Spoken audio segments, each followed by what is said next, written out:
Hello and welcome to the MTG-Profits podcast. This is episode 11. Glad you're here to join us. For this episode. As always, we'll be talking about the world of Magic the Gathering finance and all the stories and news and things related to that and all the goings-ons. Give you our point of view and some picks that we think are up-and-coming cards that you should definitely invest in. As always, I'm joined here with my co-host Evan. Hey everybody. Hey, Dev. So I think we've Uh, we've got a couple things in the news this week. It wasn't any huge revelations like Ultimate Masters from before. yeah, it's been Uh, a little bit of a quieter week, I think. yeah. Everybody's still reeling from the blow of the Ultimate Masters. Actually, that does well, yeah, it makes me think about what Travis said, and I saw some more comments on that through the week too about the how the box toppers are translucent. Yeah, I heard a lot about that online. The Reddits have been going crazy as well as a lot of YouTube channels have been mentioning it as well. So, but you know what? Honestly, I don't think that's as huge of a deal as people anticipate because the box topper is still located inside the sealed box. So. Oh, well, yeah. So it's not as critical. If someone's gonna buy and sell the box, they're probably not gonna open it. I can pretty much guarantee you that. Yeah, yeah. So, I mean, nobody likes to buy open product. You No. know, I would never do that, and I assume almost no one would.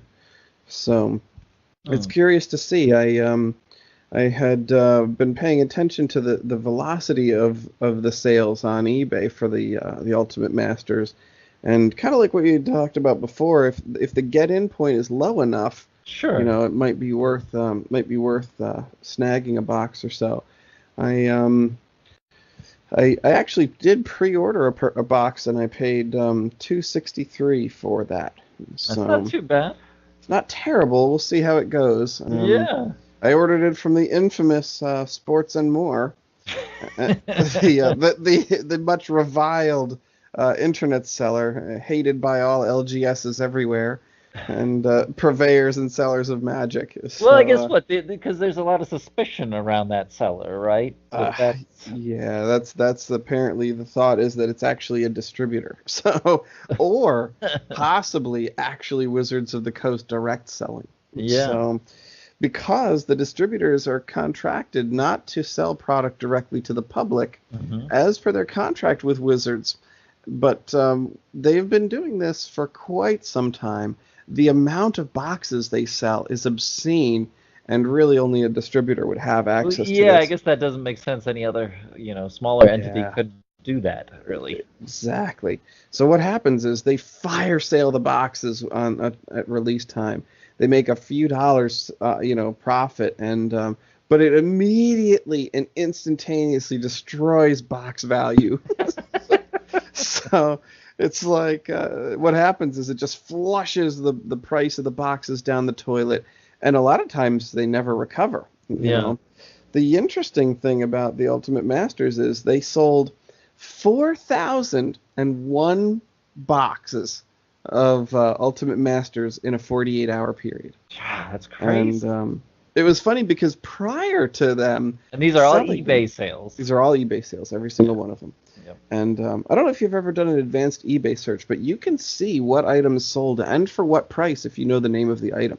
Okay. So I always find that interesting, especially in the singles market. I'll find out what cards are selling for and what price they actually sold for. Hmm. But you can do the same thing with sealed boxes as well. So they, Okay. like I said, they sold literally 4,001 box. So Wow. so they roughly grossed $2 million in a 48-hour period. Yeah. So the funny thing about it is what usually happens, like what happened with Iconic Masters Mhm. and what happened with Masters 25 is the price is cratered instantly to the 140s and Yeah. have not recovered, and now they're starting to tick up a little bit. Okay. But the appetite for the Ultimate Masters is apparently substantial because what happened was Sports and More flooded the market with their boxes, absolutely flooded, and the price held, and now that they're sold out, the prices are starting to tick up a little bit. So it'll be curious. Yeah, it'll be curious to see what they settle at. And from my standpoint, if it climbs to 350, I'll dump.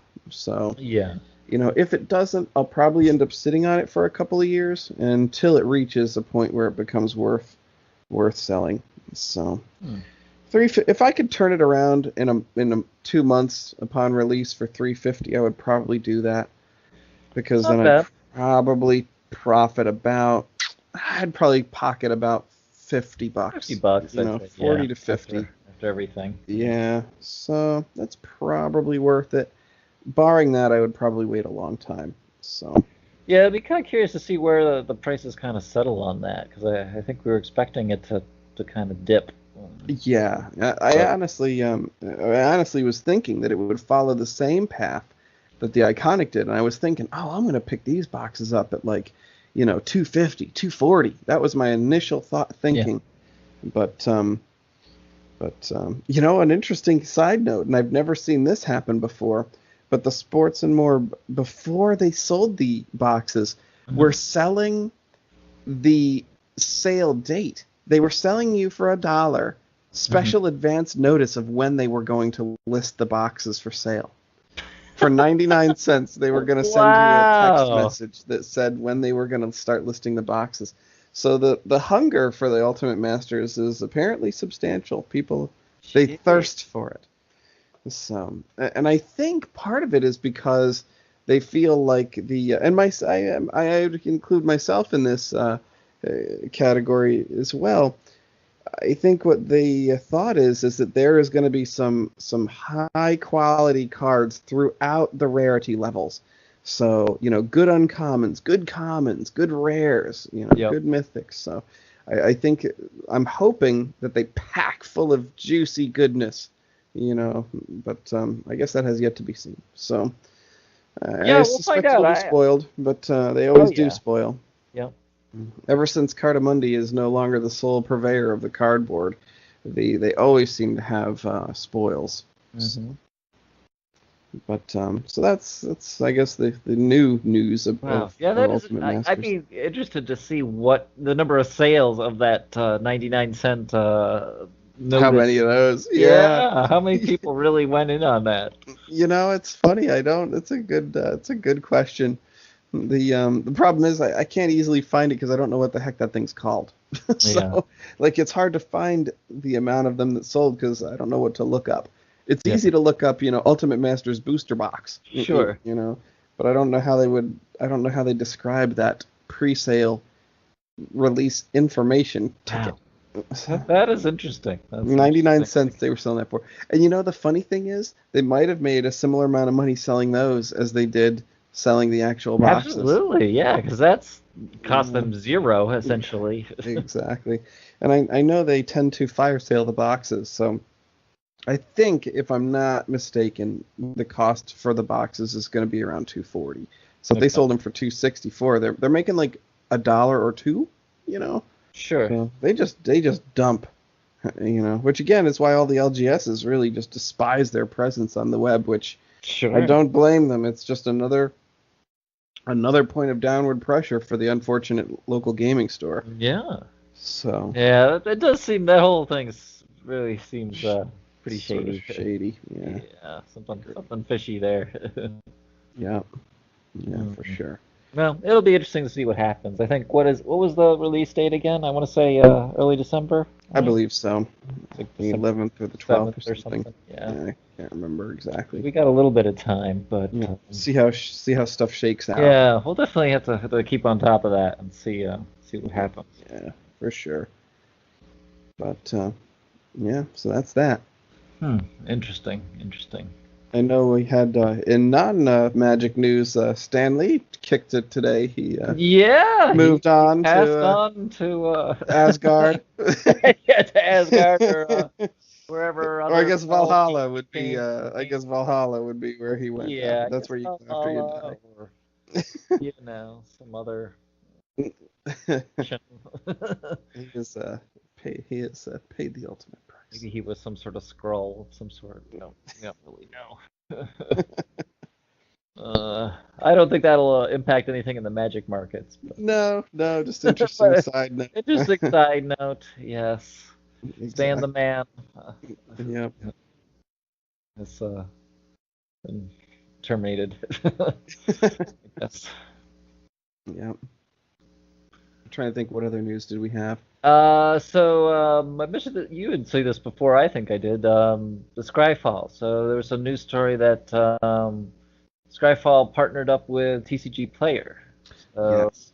Yes. Skyfall, as we've seen, is it's a very it's a good informational site, letting you search on different cards with about 1 million different filters and criteria that you can use. But I think they have some other options in there too I for like the Scryfall. I used it almost exclusively after the Gatherer started blowing chunks. yeah. You can look at different sets. You can look at random cards. I think it's more of a search tool Yeah, than exactly. managing your collection or anything like that. That's right. Uh, but now they've teamed up with TCG Player, and the idea being that TCG Player is going to be providing funding to Scryfall. Um, that'll give them, the ability to work more on the site and improve that. And they wanted to make a lot more of their content shareable, have more tools available for different formats and different uh, player types. Um, work more on tools for streaming and streamers. So we'll see. We'll see where that turns out. I guess the good news as part of that is if you're on TCG Player, well, TCG Player is going to phase out Scryfall's paid memberships, any of the existing I ones. saw they were basically going to be free. Yeah. The ability that the paid memberships provide are now going to be free of charge. Yeah, so that's a good deal. So Yep. now's the time to sign up, I guess, basically. I think that it's all going to be free whenever you sign up moving forward. I guess I don't think there's a time limit. Well, yeah. There's not a time limit, but if I guess you hadn't signed up before, you wanted to sign up to get those additional services from them now, you can do that without a fee. Yeah, yeah. It'll be curious to see how it works. I buy a lot more cards on TCG Player than I sell on TCG Player. But I do like the TCG Player model. And I like how I can go on there and look across it and get, generally speaking, very low prices. You typically don't overpay on TCG Player, so I use it a lot for purchasing. And at one point they had a fantastic, and I kind of hope they end up sort of integrating this in with the Skyfall somehow. It was a quick scan tool that you'd use your phone to instantly generate a sell list, and so it was on the phone app, on the TCG Player app. Yeah. And what would happen is you could scan your cards, and it instantly recognized them and added them to your quote unquote digital collection. Okay. So you could lay out cards on a table and then scan an entire table's worth, Sure. and it would pull them in. Wow. So you didn't have to manually do it, and it worked really well. It was very effective, and you could scan them very quickly too. You could be like boop boop boop boop boop. Yeah. It would like scan them really fast, as if you did one by ones. Like you could scan a whole stack of cards really quickly, and or you could just spread them out on the table, scan them all at one time. And the reason that I really liked that was because it sort of generated your digital collection pretty fast, and it was a way to inventory your cards way faster than normal. And the utility of that, or what they were trying to accomplish with that, was, I think, a little misguided. What they were trying to do was generate lists that you could then sell to people that had buy lists. So for the sake of argument, say you're Star City Games, and you have a buy list of cards, and you could the cards that they want to buy, and you could scan your collection in, and then submit that collection to whatever the computer is that controls the stuff, and it would tell you how much Star City would pay you for those cards. Yeah. And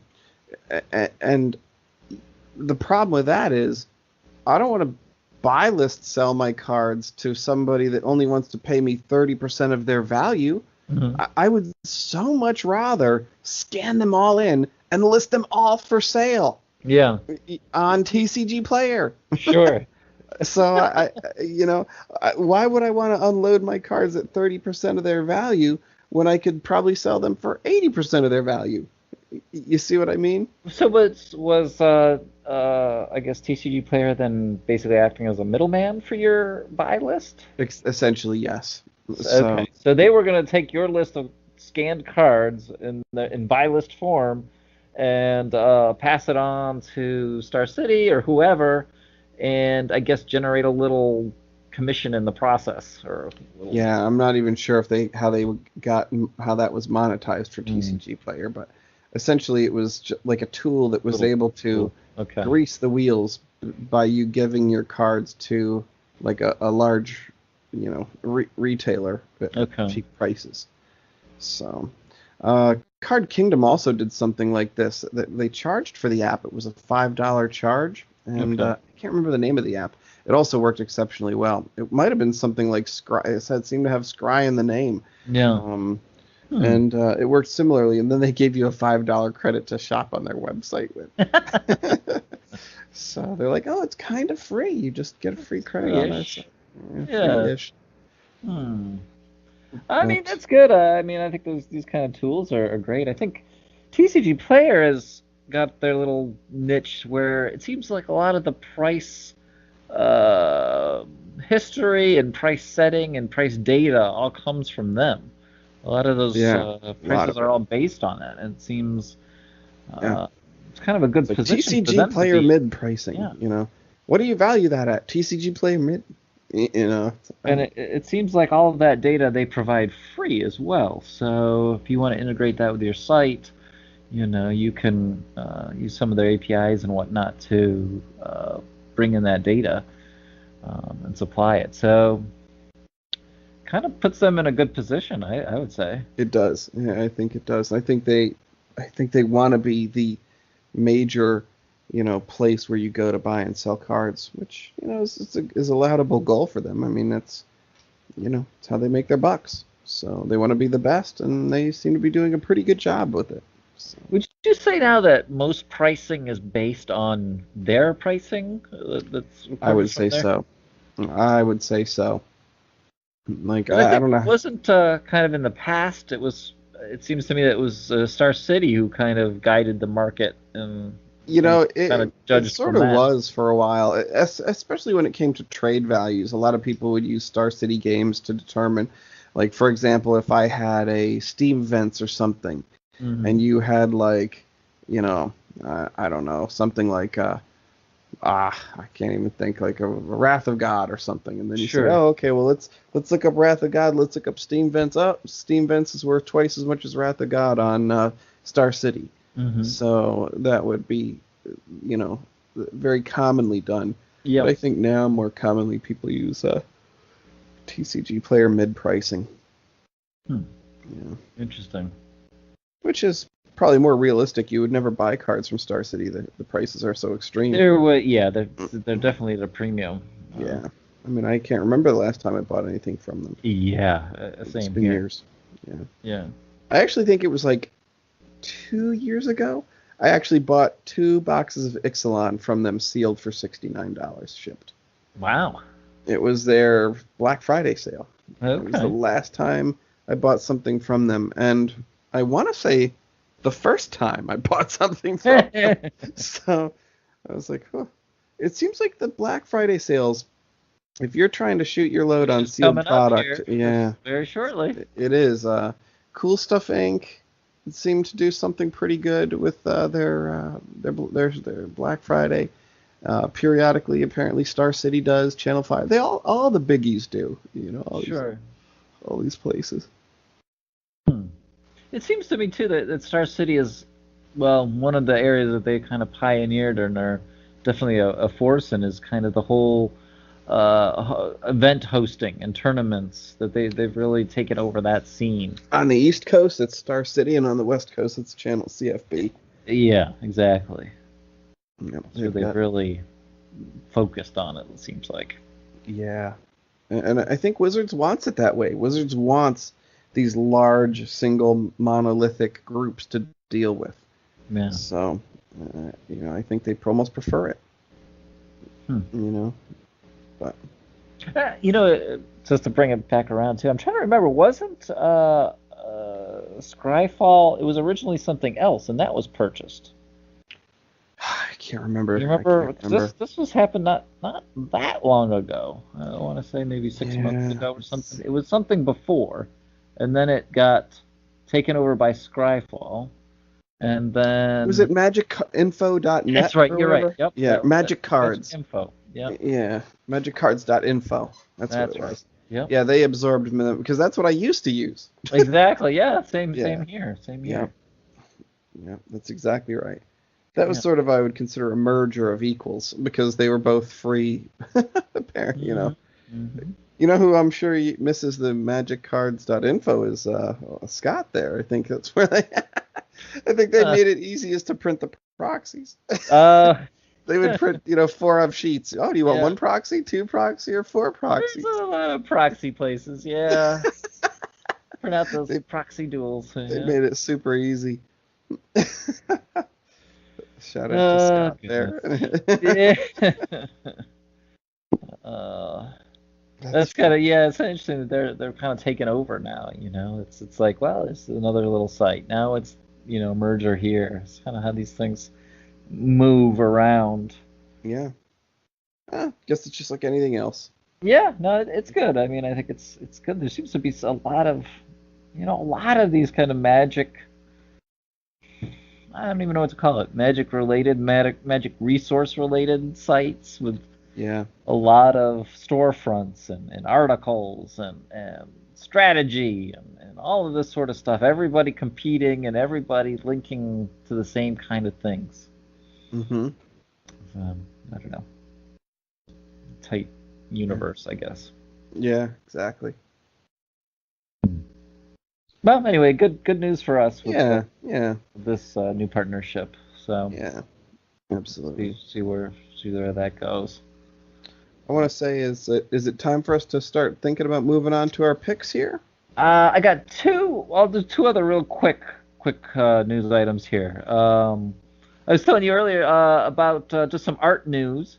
That's right. We had the Ultimate Masters coming out, like we talked about. So a lot of these artwork that you see on the cards, they originate from some creation by an artist. It could be a digital creation, it could be watercolor, it could be acrylic, it could be any sort of medium there.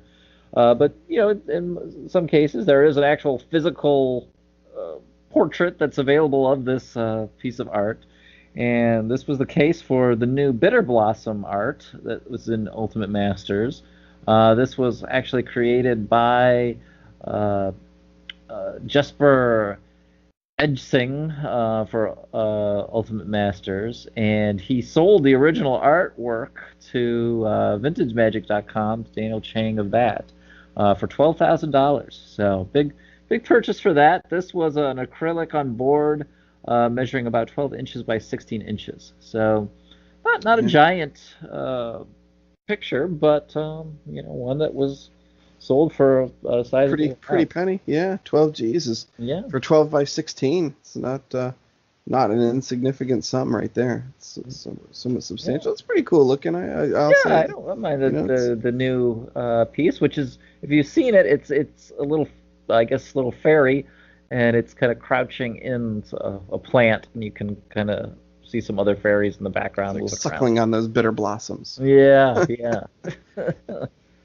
But I like it better than the original. People went crazy over the original. I didn't enjoy that original artwork. It was okay. I actually had one at one point and I sold it. People seem to love the Rebecca Guay and that, and I'm like, oof, I'm not a huge fan of that personally, that art style. But people do seem to like it. I prefer this newer one more, to be honest. I like the newer one more. I think it is cool, kind of owning an original piece of art like that. That is kind of a fun. That's a whole different kind of story, about talking about artists and the actual artwork for these Magic cards and exactly how that figures in with the finance, collectability, and the collectability. Yeah. Yeah. Yeah, I think that's one of those things where it's kind of a nice. I don't know. You get attached to these things, and you're like, wow, I really like that. And Exactly. I want to own the art. I want to Hmm. collect it. You know, Yep. yeah. I'm sitting here in my man cave area, and I've got some of those things that you framed for me. The signed artist prints and the Yeah, signed that's cards. nice. I'm Yeah. sitting here staring at them. They kick ass. I It's good remember stuff. one of the GPs we went to, and maybe it was Nashville. I don't remember exactly, but I remember it was the original art for the one vampire, and it's like a barony vampire maybe. He's like kind of a vampire, and he's kind of like I think he's like on his castle, um, on the castle wall, looking out.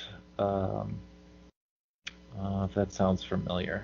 Gosh, yeah. Do Um, you remember what it was going yeah, for? the Barony vampire. That was right. Yeah, he's Okay. just he was from M11. He's a 3/2 vampire, and it's just kind of a vampire gazing out into the horizon. You see like the dark clouds and the moon and everything, and it just was kind of a cool looking piece. And I want to say it was like maybe 130, 150.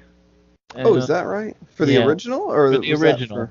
Yeah, it was Oh, the wow. original one. And I mean, it wasn't big. It was a fairly small piece. That's what always surprises me a little bit is the relatively small size of the artwork. I always imagine it being like, 2 feet by 3 feet. Yeah, like something You know, sizable. Yeah. yeah, you don't expect it to be on like an 11 by 8 inch thing, Yeah, a which is little pretty plate. tiny. Yeah. Yeah, and I think that if I remember correctly, that was the situation. I think you're right. Yeah, it Like a was tiny not thing. big. It was not that big, but It's funny because I know I have that card signed, and I'm sure I sat there and saw that. yeah, by the Darkham. Yeah, yeah. Yeah. I like a lot of his art too. That's good art I in think my it looked good. estimation. Yeah. Yeah, it's definitely kind of a cool piece. Yeah. Um I guess the one last news item we had, we've talked about it before. We gave our review of it, Arena. I hope everybody's playing that. It's actually, I think we're both getting a little more hooked on it. As Yeah, I probably clocked in many hours at this point. Me too. It's just so fast and easy to do. You can get a game in and then bounce off, or a couple games, and there's still that little thrill of opening a pack just to see what you're gonna get. Yeah, it's not quite the same as real life, but it No. feels pretty nice even still. Yeah, there's still a little bit of excitement when you flip over the rare or You whatever. know, the funny thing about it is, and I don't know if you feel this way, but it almost brings back a little bit of that nostalgia feel for me, like because the only way to get these damn cards, you can't trade them, you Yeah, can't buy them, yeah. you actually have to crack the packs to get them. So it's almost like when we were kids playing Magic and cracking packs. Yeah, a You, little you know, bit. Yeah. the only way you're getting these things to add to your collection is to get these packs. And I sure as heck don't want to pay real money for this. So Oh God, no. you know, so so I grind away to earn the gold points to earn the ability to draft and then crack the packs. So Yeah, it exactly. almost brings back that old-fashioned, old-school feel that I enjoy so much. Yep. You know, Yeah, anyway. it is nice. It gives you that kind of goal of getting that you're rewarded for, the Your draft or grind. whatever. Yeah, Yeah. to get these packs. Although it is a little, the costs are a little steep. What is it? 1,000 for a pack if you're gonna buy the pack, and then I 5,000 for a draft. Um, yeah, it sounds and right. as we said, the pack only has what is it? 8 cards, 9 cards. It does. Yep. It's not many. No, no, it's true. So, but and in keeping with the spirit of finance and being frugal, it is a cheap way to do it. It is. It is, the cheapest, easiest way to play Magic, period. Yeah. There's no cheaper, easier way. And I think you were telling me, it was you that was saying that this week, I believe, is when they're coming out with the Challenger mode, so you can play with your own friends and family, so. Exactly. The 15th. So this Thursday, we should see a big update to the game, and hopefully that new game mode will be added. So and hopefully Nice. there's not too buggy. But we should be able to challenge each other. I would hope, and it's probably too much to ask, that that mode also includes like we'd be able to draft together as well. But we'll see. Yeah, I wouldn't count my I wouldn't That seems probably a little too advanced for that maybe initial. look how long it took him to get a buddy mode. I know, I God's know. sake. Yeah, I'd say let's get the friend mode. That is critical. Yeah, And maybe a better chat mode too. But exactly. But you know what? We'll have to christen the new mode. We'll have to play against each other on absolutely, Thursday or Friday or absolutely. something. Trying to get a couple decks Yeah, cleaned beef up your deck so I Yeah. can spank you down. We'll see. Both are doing pretty good, I'll tell you. You're like, my deck is pretty big. It is pretty sizable. Although, I haven't pimped it out all the way. I haven't gotten all the little dual lands and all that sort of stuff for it. Honestly, no, I don't either. I don't bother. I have a hard time. I don't want to blow all my mythics and rares and wild cards on one deck. Exactly. I absolutely refuse because I feel like I might need them at some point. Like so Absolutely. I'm still sitting on like 3 mythics, only 3 rares. I think 9 uncommons and 9 commons is what I'm sitting on. Me too. Yep. I don't want to blow through them I don't want to be hasty with my utilization of those because they are hard to reacquire. It is not easy. Yeah, it's not quick to acquire these. So those wild cards take forever. Absolutely. Be cautious. So yeah, so look for this Thursday. So some good news on Arena, and hopefully that's just going to keep getting better. Yeah. I think now we might want to move on to our picks. Let's do it. I think it's time to get some picks in here. Clearing up. Yeah. Did you want to go first with your Sure. I'll go first here. So over the weekend, there's been a lot of tournament action, a lot of Guilds of Ravnica specific gameplay going on, and some different events, different tournaments happening, and a lot of decks coming out. Seems overall that the big news there has been Boros, red-white decks, and the rise of the weenie decks. So my picks have specifically due to that, and I would say that I don't know if these will be cards that are going to have a long-term value, but I think they're definitely going to have some value in the short term. So it might be a buy quickly and sell relatively quickly, depending on the tournament scene and where that goes. But to that end, my first pick is the Venerated Loxodon from Guilds of Ravnica. 4 colorless, 1 white mana, 4/4 creature, convoke. When he enters the battlefield, put a +1/+1 counter on each creature that convoked it. So this is a bonus for all those little white decks. Nice. You can convoke them out. You tap all your soldiers, convoke them out early, put a +1, powers everybody up, and for only 5 casting costs, it's pretty reasonable, pretty easy to do quickly if you're pumping out all these little soldier tokens. Yeah. Or whatever else. Especially with the convoke, you can drop him pretty early. Yeah, I've seen him in action on Arena a couple times. He's come out. Have you? Yeah. I played against him, and it's definitely a nuisance. Right now, he's pretty cheap. He's around a little over $1. So, nice. I could see him going up to maybe $2. I wouldn't think too much. Yeah, especially if you see him getting used a lot. That's exactly nice. Exactly. Now's the time maybe to jump in on that and get them all. Pump and a dump. Exactly. That's what I'm thinking.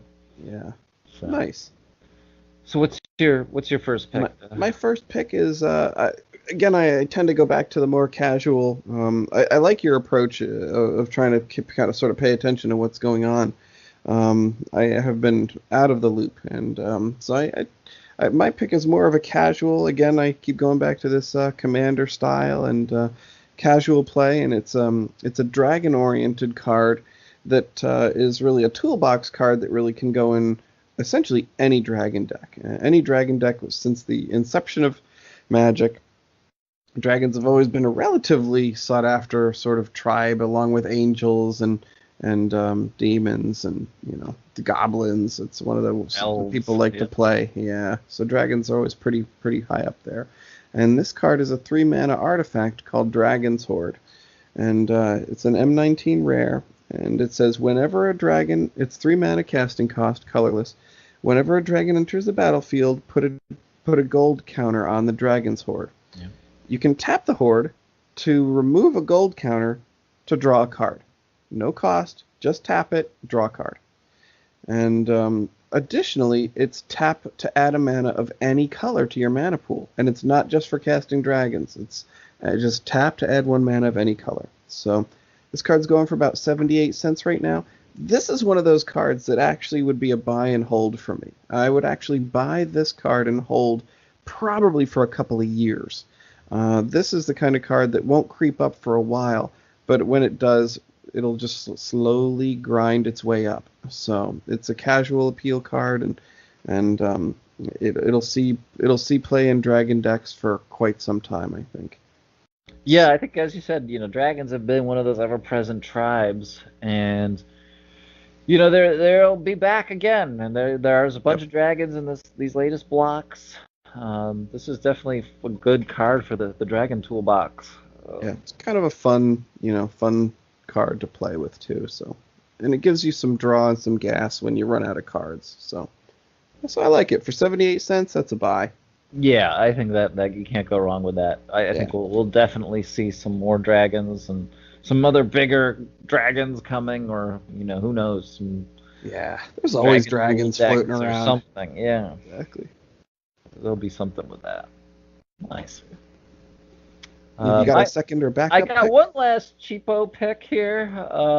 Nice. I talked about the rise of the white weenie decks here at the moment, and I saw this.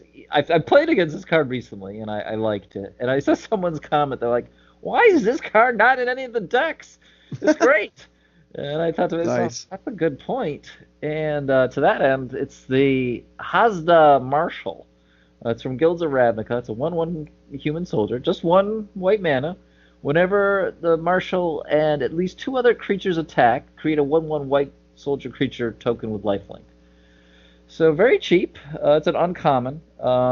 It's pretty easy to get. You're going to have a bunch of little guys, little tokens or other, low casting cost creatures. You're going to be attacking. You're going to be aggressive. So worst case scenario, you're probably going to get 1 white and white soldier token out of this. Yeah, I think this is a nice early drop. I mean, yeah, not bad. I think he's pretty decent. It reminds me, God, what was the mechanic from Guild Pack, was it?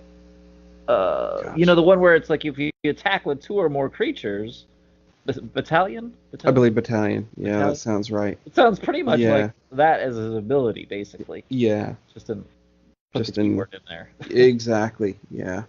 Plus, it's nice to be dropping these little guys, and they're 1/1 white soldier tokens with life link as well. So they're even better little soldier tokens. So exactly, and you can't beat that for 1 mana. No, I think it's a great deal for 1 mana. And at first I thought, these little white soldier tokens lifelink, not that big of a deal, but wow, they can really grow out of control. And they can. They get to be a problem. Exactly, because it's not, they're getting numerous and doing damage to you while at the same time putting your opponent ahead life-wise. Yeah. So it's a double threat. Exactly. I kind of like it. He's going really cheap right now. You can get him for less than 10 cents. So I could see that jumping up to maybe 75 cents, Yeah. Maybe $1 at best. At best, yeah. But, I think, if you can get him for 5 cents and sell him for 50 cents, man, and this is the kind of card that you buy 20 of them. Yeah. So it's like you got a whole bunch of them. You buy as many as you can get for $2, and then you see if you end up selling them for $10 down the road. Exactly. It's like we've talked about before. It's like you don't, it seems like such small amounts, but the percentage gains can be giant on something like this. And as you said, if you're spending $2 on it, you've lost nothing. Yeah, exactly. Yeah. Very low buy-in cost on that. Absolutely. So we'll see where the Marshal leads us. Nice. My second sort of bonus pick is is a relatively recent release. It's a 4 mana. It's called the Demon of Catastrophes. I love the demon. Yeah, it's really good. It's 4 mana, 2 black, 2 colorless, M19 rare, and it's a 6/6 flying trample. And its drawback is that you have to sacrifice a creature when it comes into play.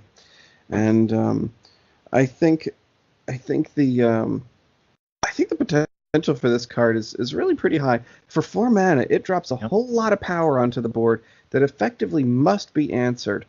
And I actually think he may do better in upcoming sets where we have the Rakdos coming, which typically is a sacrifice-heavy color combination. Maybe even some Orzhov. They tend to have little slave units to sacrifice. And, so I think we're coming up on some guild combinations that can benefit from this, and I think we might see more of it in the next set. And he's going for, you can get him for about 30 cents right now. That's so good. So you can't really go wrong for that. And that's another one, you buy as 4 ofs, because decks that want him probably want 4 of him. Yep. So, you buy 4 of him for like $1.20 to $1.50, and then, when he jumps to 60 cents, then you sell him for $2.40 and you paid $1.40. You're doing okay. Yeah. So this is a fun card. I even think, like, even if I had to use it myself, I'd be like, well, I wouldn't mind having a 4 of. I wouldn't mind having a bunch of those to put in decks. There's very few black decks that don't want a 4/4 flying trample for 4. Oh, absolutely. Great card. And you can, with such a low cost, you can get him out fairly early too. You don't have to wait till turn 4 for him, that's for sure. He has to be answered.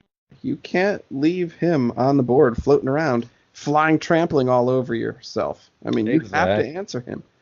So, I like him. You can easily drop him by turn 3. Even sooner. Even if you can't, just on turn 4, man, that's ahead of curve right there. 6/6 flying trample. You're in good shape. Good. Really good. I know I have him in a couple of my decks, and one of the cards I wanted to build around, and I think, I don't know if we've actually mentioned on this one, but the new enchantment from I think it was Dominara, where if you have 5 different demons with different names, you win the game. Oh, okay. Yeah. The alternate win thing. It was it's an alternate win condition from that one. So kind of fun. He's definitely one of those, and he's great on his own. So yeah, he's useful. He's great. Certainly can do it. It was Liliana's something. Like bargain or pact or something. Yes. Yeah. Can't go wrong for 30 cents. No. Actually, I think it's M19. M19 is okay. What it was from. Before I say the wrong thing, so people are like, no. You're gonna get raked over the coals, Andy. Yeah, and actually it's in the same set. So yeah, it's Liliana's contract, and when it enters the battlefield, you draw 4 cards, lose 4 life. At the beginning of the game, 4 more demons with different names. You win the game. Okay. So kind of fun. Yeah, absolutely. I like alternate wins. We've sort of talked about that before. Yeah, exactly. So. But I wanted to, I guess, give the quick review before we... A quick recap. So we had the recaps. You had, let's see, Dragon's Horde and the Demon of Catastrophes. Yep. And I had the Venerated Loxodon and the Hazda Marshal. Yep. Very good. So those are our picks for the week. Sorry. Yeah, no, you're good. I wanted to mention the recap, so it's good. But also wanted to mention to our listeners that we also have, we post these up on YouTube as well. So if you prefer using that as your medium or way to absorb content, please feel free to click on over there. And also check out the website. It is work in progress, but actually is reasonably good. So it'll only get better over time. It's coming along, and that's MTG-Profits.com. Yeah, so poke on over there and take a look. However you like to consume your content, we'll try to be everywhere soon. We shall. And until next time, may all your picks be profitable.